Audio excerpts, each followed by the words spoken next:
Hello everyone, today I will show you how to merge PDF pages reverse order using PDF-XChange Editor. Open your PDF file. Now I will merge these pages in this PDF file. Select Organize option. Here you will find this Merge Pages option. And this page size is standard size, letter size you can choose. And I will select all page. And here you will find this reverse order. And see this last page showing, and this is first page is showing here on last, and this first. And select here multiple page per sheet.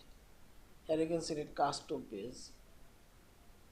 I'll put 4 page per sheet and see this. Also you can select 2 page per sheet and see this 2 page. This horizontal.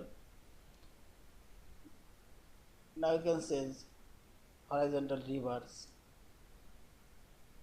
Also you can vertical reverse and horizontal, and you get alignment horizontal and vertical alignment, and remove source page after this margining view. And this page review, and at last and see this first 2 pages, and at first last 2 pages, and finally select OK. And see this, all of these pages now merge reverse page order. And finally select this file option, save or save as a PDF file. Thank you for watching. Please subscribe, like, share and comments.